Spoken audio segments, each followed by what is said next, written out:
Got a special guest with me today. Clarke Thompson. Clarke Thompson from the retirement community just down the street from me. Thanks for doing this today, Clarke. You're welcome, Brian. Well, it's nice to meet you. So I thought I'd get into asking you some general life advice and things that you've learned throughout your life, but I wanted to start off with just a little bit about who you are as a person, what you did throughout your life, and a little bit about your family life. So, born in North Bay, Ontario, 1927, and grew up there off and on. As I told him, my dad, that we left. He actually started a garage in Berks Falls, and it was from there that he went to Teachers College and then back to North Bay. yeah. He had a rented house. And that was once went to high school in North Bay, and then went to McMaster University, and You taught for... I taught from 1966 till 1993. At Brock University. Brock University. Actually, Geography. no, I taught at University of Colorado and I taught at Minnesota, briefly, short-term appointments. Okay. For a year or 2 or 3 years, Yeah. and then ended up moving to more permanent one was moved to Brock in 1966. Okay. That's amazing. And do you find it was a very rewarding career? Do you wish you did anything else, or were you happy with the career that I you took? was unhappy when I found out I wasn't going to make it in the Army. So then I got into teaching, and I was told that, with effort I could be a good teacher, and so I tried to be a good teacher. My aim was to try and get every student with an A. Yeah. That really was sincere. I really was trying to make every student an A. Yeah. And things. And Brock was the ideal spot. The classes were small. You could talk to individuals for years. And it worked out. It just worked out. I worked hard at it. What was your proudest moment as a teacher? Proudest moment as a teacher. I don't know whether it was getting my granddaughter graduated by putting a hood over her, or whether it was getting the 3M award. The 3M award? What's the 3M award? 3M award is Outstanding Academic Teaching for your contribution to teaching. Wow. For Canada, faculty of Canada, Yeah. 30,000 faculty. They picked the top 10, and I went one. That's amazing. I didn't know what to do. Yeah, it was amazing. Some of my friends are still laughing about it. Yeah. Do you remember what year you won that? Yeah, that was 1992, I think. Oh, okay, so right before the end of your career almost. Yeah, towards the end of the career. Yeah. Wow. Yeah. It was introduced as a new award. I forget what year, but it was close to. I started it earlier on in its career. Yeah. Award, but it was that was. I have to say, during my teaching career and later years, I was passed over for promotion. There wasn't enough research. And what that award did was it validated in my mind. I was tickled pink that I got my reward. Yeah. To be picked as the top 10 out of 30,000. That's amazing. Yeah, big exciting. Yeah. Yeah, that's an amazing accomplishment. Yeah. So you were just telling me before this that you had this other teacher that had an impact on you from Colorado. Yes. The name was Harold Hoffmeister. Harold Hoffmeister. Harold Hoffmeister. That's quite the name. Head of the department at the University of Colorado. Yeah. So what type of advice did he give to you that changed your perspective on, or that you took with you into your teaching career? I don't know any one specific thing. I took a lot of them. Yeah. I told you about dressing, about dressing. Yeah. Never criticize a student in front of the class. If you want to really criticize them bad and negative way, do it in your office. If you want to have a witness, fair enough, but don't do it. And why do you think that's important? Why do you think you shouldn't criticize? People don't like being embarrassed. Right. Criticizing a student in front of students is embarrassing for them. Yeah. That was his motto. He said, "Don't do it." And right. Sure. And then these things came out in student evaluation forms. They respect you a lot more when you do something like that. I had professors and teachers that would openly criticize kids in front of others, and you don't respect the person that much after they do something like that. My family was that kind of helped in that too. My mom and dad were that way about me. Right. I'm an only child, so they had a chance to try everything they wanted of me. Yeah. But no, that was where I picked it up. And him, he nailed it specifically, and he said, and you've got all these other things going for you, and I can't tell you the ones he listed, but he said, you make a really good teacher. He said, I'm going to promote you any way I can.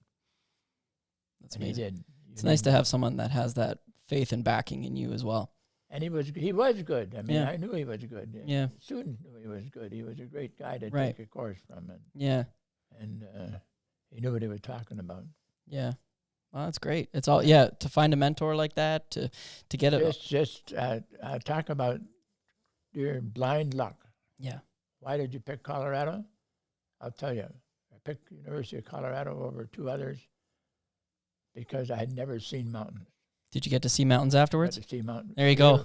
Boulder, Colorado sits right at the foot of the Front Range. Yeah. Rocky Mountain. They start, one of the streets there is Baseline. It goes up. And that's where I started. That's amazing.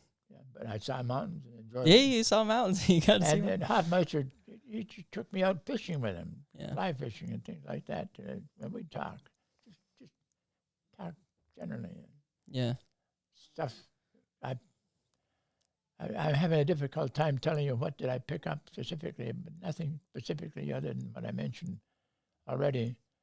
But other things along the way, I watch him. How does he perform it? Yeah. He's speaking to the class. Is he enjoying the class? Does he look like he's enjoying the class? You can just pick up things subconsciously as how he directs the class. And Yeah. okay. And his other, so you said never openly criticize someone in front of their other classmates because, you know, they lose a lot of respect for you, and, you know, that's just not something that should be done public. It's embarrassing. More embarrassing than education. Yeah. And the other thing you said was dress the part, almost like be the part. Be the part. Be the part. So Yeah. you always dressed nice and formally. You always had that suit jacket, and Yep. and you were voted by the students as most more- fancy dressed or something. Is that what it was? Well, they always commented on their evaluation forms. Neat dresser. Neat dresser. Yeah. You are a neat dresser. Not Yeah. really, but, Still to this day. but there I was suit coat and tie. I Yeah. always had a suit coat and tie except Okay. the lab. And so that was it. And I don't know. You have to ask the questions. I can't think of telling what I should be talking to you about. Yeah, no, that's great. I wanted to ask you just a little bit about your family life too. So I met your lovely wife, Phyllis, Yeah. and your daughter. So you said you have two kids, I have a son and daughter. a son and daughter. I have a son who's in his 60s, and a daughter who's in the 60s as well. Oh, okay. And you have grandchildren and Um, great-grandchildren. Yeah, I have grandchildren. Yeah. Great-grandchildren. So what's kind of been, I would say, your, you know, proudest moment as a grandchild, you know, a grandfather, a great-grandfather? Do you just... Just Yeah. proud to pick up this baby and say, hey, this is part of me. Yeah. Yeah. Really proud. Really, really pumped up my chest, you know. Yeah. And that was my daughter and son. They're both. My son has no direct children. I have no direct children with him. Okay. His first wife couldn't have any more children. Right. And the second wife is too old for it now. Okay. My daughter married a young man. They're still married, nice family. He's an outstanding young man. And they're in their 60s. He retired. Mm. He worked for the federal government. He retired a couple of years ago. And my daughter is very bright. She worked for the first few years, and she ended up with a friend. They started their own bookbinding business Oh, in Mississauga. bookbinding And business is she interesting. sold out, and she never went back to that. She stayed a housewife then. Yeah. But she was extremely bright. Yeah. Wow. How many years have you been married for?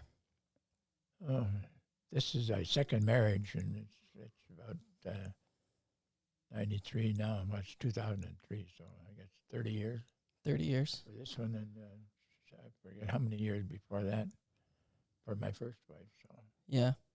uh, What is your, do you have any relationship advice for anybody that, you know, relationship advice. yeah, divorce rates now are Uh, 50%, maybe higher. But what can someone do? If they're a young couple just getting in, like what is I a think I think the best advice I can give was talk out your problems talk out your problems?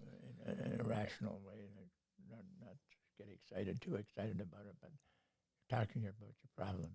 Yeah, If you have problems, and talking about the good sense. If you don't have problems, if you're talking about the good times, talk about the good times and enjoy them. basically openly communicate about Open everything, communication, problems, problems. good time, everything. Yeah, Yeah, yeah. that's great advice. Do you have any major regrets in life? Is there something that you wish maybe you didn't do, or maybe it's a skill or hobby that you didn't pick up or something, or anything along those I lines? have no regrets. That's the way it should be. I have no regrets. I can say that with all honesty. That's amazing. I told you about yes, when I didn't get my promotions and other people did. Mm-hmm. I was that sort of was disappointing to me. Right. In the end, to win the 3M award, 30, won 10 on the national body of teachers. I mean, I'm tickled pink. Yeah. I feel I finally did come through. Do you? Okay, I'm gonna ask you this question: is there a moment in your life, any moment, could be from childhood, whenever, that you wish you could go back and just relive that moment, even if it's for 5 minutes? A fond memory, maybe as a kid. Fond memories, lots of fond memories as a kid.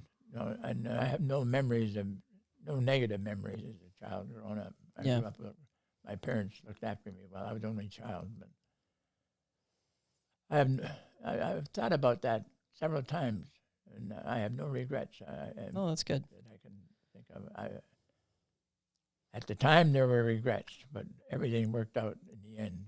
It seems like almost a regret in the moment, but it's almost as a learning experience. Yes, with a learning experience. Because that was kind of something I was going to ask you as well, is how do you view failure, and do you have memorable failures that ended up being Yes, prominent life lessons? I failed several courses as an undergraduate until I switched to geography, and that sort of thing. I found it failing a course, failing at whatever was devastating. But I had to get in there and fight and try harder. Mm-hmm. Didn't always succeed, but in the end, I did succeed. I did. I got that 3M award, which validated. I got student awards Right. from the students, best prof type of thing. Mm-hmm. And I had the advantage of working in a smaller university. Classes, largest class might be 200 students at Brock in the area. You went to Brock, and you know the size of. When I was there, Oh yeah. the enrollment. At one point, I started right second year at Brock. Second year Brock was going. Got there through a friend who was employed at Brock and said, are you advertising for faculty or teaching assistant? Can't tell from the ad. He said, faculty, if you're interested, put in your application. I'll see it gets attention. Mm. And he didn't. And I guess I got supporting letters from people like Hoffmeister and others. Yeah. Wrote a supporting letter. Am I making any sense for you? No, 100%. Yeah. No, this is just yeah. I would say, if you want an example of can you make it as a teacher in an environment which is primarily based on research, Mm-hmm. yes, you can, but you have some disappointments along the way. But you got to believe in it, and you got to live it. You got to work at it. Yeah, no, because my question was, about failure, and you said you failed these other subjects. So, failing in those allowed you to realize, okay, that's not for me. But, that's just something that you learn from. And, okay, now you found what you were actually interested in, which was geography. Counseling advice has worked out well. The Army counselors that talked to me said, you're in the wrong field, that's chemistry and physics. This was before I got actually at the university. It was while I was recuperating. Right. And it worked out, because my marks went from, I had my share of F's and D's and C's in the earlier years as a chemist taking chemistry and physics. Mm-hmm. But when I switched to geography, they all went to A's and B's. So you know you're doing something right now. You And I switched it. enjoyed it. Yeah, I, that's the biggest thing. and I could remember things and write Yeah. an exam. Yeah. And yeah, and Hofmeister, another piece of advice, he said, when you're writing an exam question, put the most important things down there. Make sure you put it in a ranking. This is most important. This here. This is important. Right. And so my answers on my exams and my answers to the students was what's important. Right. I wanted to ask you another question. So, Go ahead. how do you perceive time, and does time fly by quicker in different decades than others, or when you're younger than others? And Time flew by when I got into grad geography. when you got into something that you really And enjoyed, in and graduate school, time just flew by. There wasn't enough hours in the day almost. Yeah. And but when I was in chemistry and physics, I had trouble concentrating on studying. because it's not something you were passionate about. It's not something I wasn't committed to it. right. With geography, I just sort of acted like a sponge. Soaked it up. Didn't you say you got into it because someone else said you should do this? Like, These counselors, after I had the exam accident, they interviewed me three times, and at the end they said, "This is our assessment. We think you're in the wrong field in geography, in university before it's chemistry and physics, and the one we recommend choose from geography, biology, and geology." And then you found what your And true calling was after that. I must say, the other thing that was triggering on this one, the very first lecture I had at McMaster, and here's another thing for a good teacher. Okay. The very first lecture I had was from a professor by the name of Lloyd Reeds. He's passed now. But he gave a lecture on climatology, Mm-hmm. and whatever it was, I can't tell you the exact subject now. It's snapped my memory around on it. I was hooked, just like a trout fish on the end of a hook. Mm-hmm. He had me. But he turned out to be an outstanding lecturer. Mm. I didn't know that at the time. Another professor. Turned out he had a reputation throughout his career. Lloyd Reeves at McMaster he was an outstanding teacher. So he had an impact on you as well. Impact on me. Yeah. So how do you view time now since you've been retired? Do you find that it's still, does it fly by as quick, or now it's like time can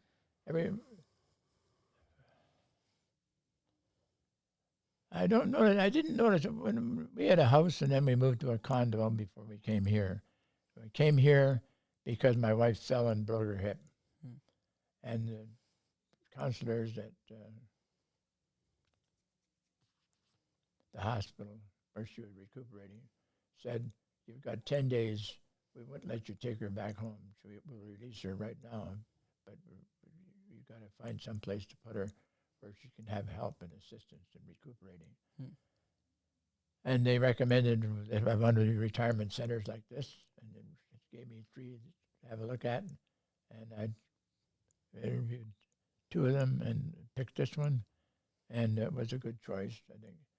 Things are here. I find now, as the older I get, I'm interested in things, but I'm not really fired up about anything in particular. Yeah. I find there are days, and this morning was what a good example of time dragged on. Dragged on? Felt like it went slow? Beg your pardon? It felt like it went slow? Yes. Yeah. And every once in a while that happens. And it's not the fault of the organization here. This place is very well organized. The lady in charge of activities is outstanding. She works hard at it. I think she does a good job.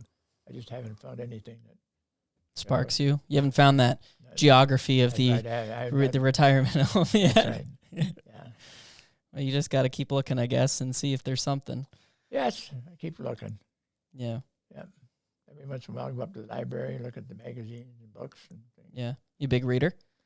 No, I'm not. No? That's the problem. That's one of my problems. I'm I'm not a big reader. Never have been a big reader. No. In graduate school, you don't have much choice. Mm. You're reading all the time. But, Yeah. You kind of have to. Yeah.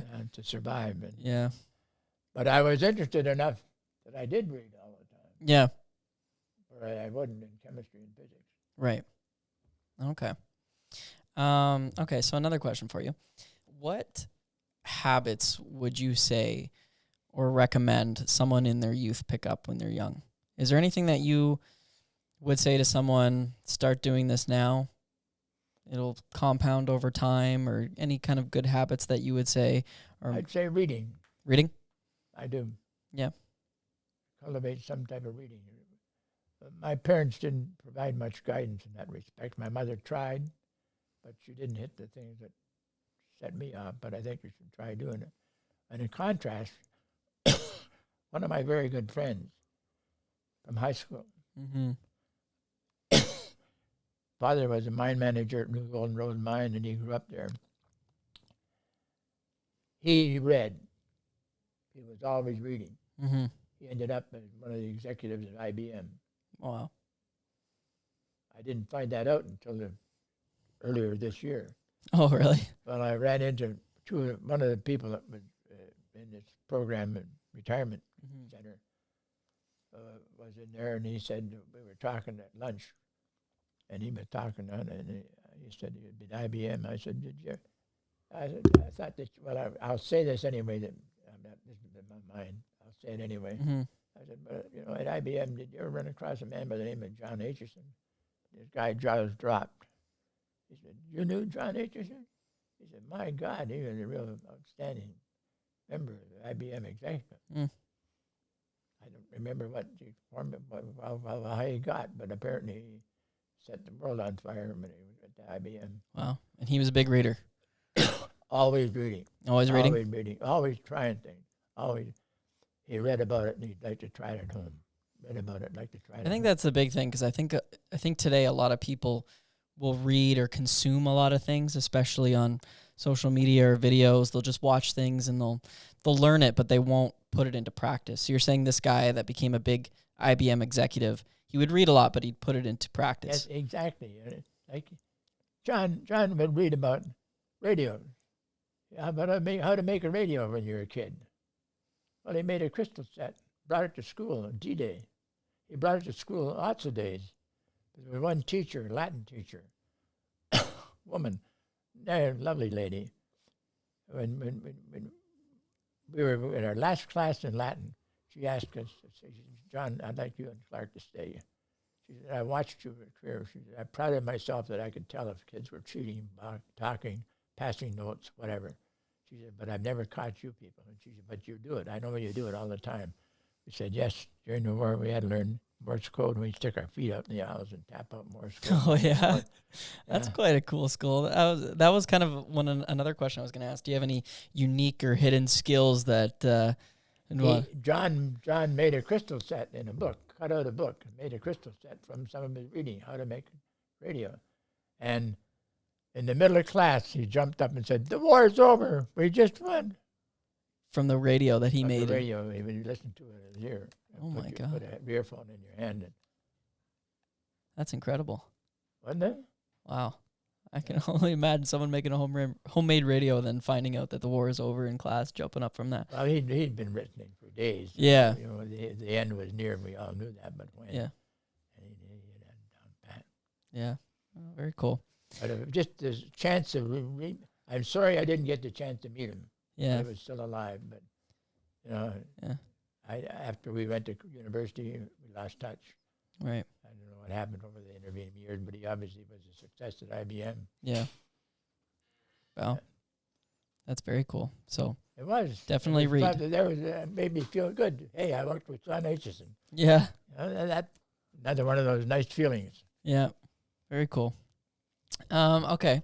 Let's we'll wrap it up here. I got one more question for you. So, is there any activity or anything that you could do today that would deem today a success? Or do you already consider today was a good day? Is there anything else that, is maybe it's a purchase or going to see something or just talking to a certain person? Or is there anything that would say, today is a good day because of that.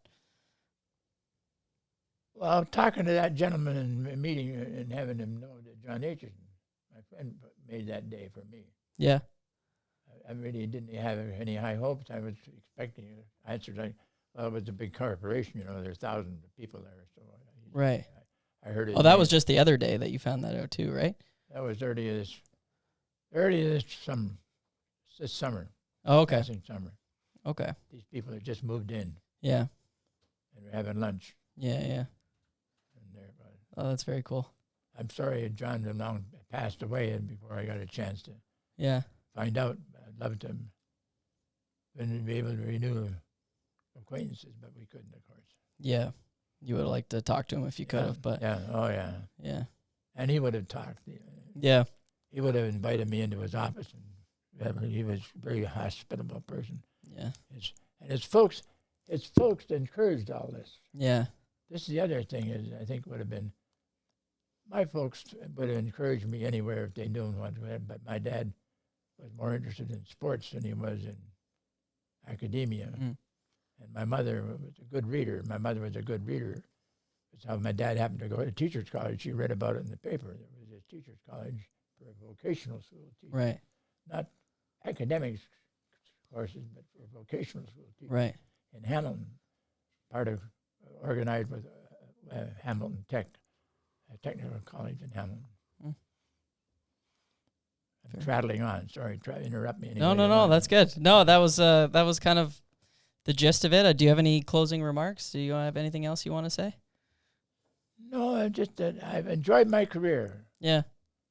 Once I get into it, I didn't enjoy my career, except that I enjoyed what I was playing soldier. I enjoyed that part of it in the Army, but just since that time, I enjoyed what I did teaching geography. I enjoyed trying to make George Blow out there an A student.